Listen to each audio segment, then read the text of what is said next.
এখন সংসদের তৃতীয় অধিবেশনের প্রথম বক্তব্য রাখবেন মিস্টার হারুন। মাননীয় সদস্য, আপনার সময় 5 মিনিট। ধন্যবাদ মাননীয় স্পিকার। মাননীয় স্পিকার, আমি এইটা ভেবে অনেক গর্বিত যে আমি বাংলাদেশি। প্রকৃতির এই সবুজ শ্যামলে ভরা 6 ঋতু দিয়ে গড়া সুন্দর একটি দেশ, যার নাম বাংলাদেশ। কিন্তু অত্যন্ত দুঃখের সাথে বলতে হয়, এই অকালপক্ষ দেশে শান্তি, সম্মান, মানবতা, ন্যায় বিচার কোনোটাই নেই মাননীয় স্পিকার। মাননীয় স্পিকার, আমরা এমন এক দেশে জন্মগ্রহণ করেছি যে দেশে আইনের চেয়েও মাদক কারবারিদের পাওয়ার বেশি। এমন এক দেশে জন্মগ্রহণ করেছি যে দেশে অন্যায়, অত্যাচার, অবিচল প্রতিনিয়ত ঘটে যাওয়ার পরেও এর কোনো প্রতিবাদ নেই।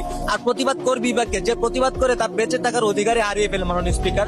মাননীয় স্পিকার, আজ আমরা উন্নতিশীল জাপান থেকে প্রায় 200 বছর পিছিয়ে কেন জানেন? তারা সরকারের আদেশ অনুযায়ী প্রতিদিন 8 ঘন্টা ব্যক্তিগত ডিউটি করার পরেও নির্দিষ্ট 2 ঘন্টা দেশ এবং দেশের উন্নয়নের লক্ষ্যে কাজ করে থাকে মাননীয় স্পিকার। আর আমরা কাজের পাশাপাশি একে অপরের পিছনে আঙ্গুল ঠেকাতে ব্যস্ত থাকি, চুরি, ছিনতাই, খুন খারাপি করে নিজে বড়লোক হওয়ার চেষ্টা করি মাননীয় স্পিকার।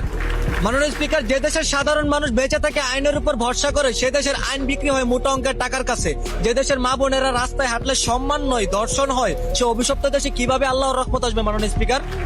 দেশটা যেন আজ মাদক কারবারিদের হাতে, প্রতিটা এলাকা, প্রতিটা অঞ্চল আজ মাদক দ্বারা পরিপূর্ণ মাননীয় স্পিকার। আর মাদক হলো এমন একটা জিনিস যে খায় সে নিজেও ধ্বংস, এমনকি পাড়া প্রতিবেশীদেরকে অত্যাচার করে বেড়ায়, কারণ তাকে সবাই ভয় পায় মাননীয় স্পিকার। মাননীয় স্পিকার, যে দেশের শিক্ষার্থীরা দেশ ও জাতির উন্নয়নে 24 ঘন্টায় পড়াশোনায় মনোযোগ দেওয়ার কথা, সে দেশের শিক্ষার্থীরা প্রেমিক প্রেমিকা, গার্লফ্রেন্ড বয়ফ্রেন্ড নিয়ে পার্কে ঘুরে, এটার জন্য তাদের বাধ্যতামূলক হয়ে গেছে মাননীয় স্পিকার। যে দেশে স্কুল ড্রেস পরে শিক্ষার্থীরা ভালোবাসার মানুষ নিয়ে পার্কে জড়িয়ে ধরে বসে থাকে, বুকরা হিজাব পরে টিকটকে নাচানাচি করে, সেই জাতি কখনো দেশের উন্নয়নের আশা করতে পারে না মাননীয় স্পিকার।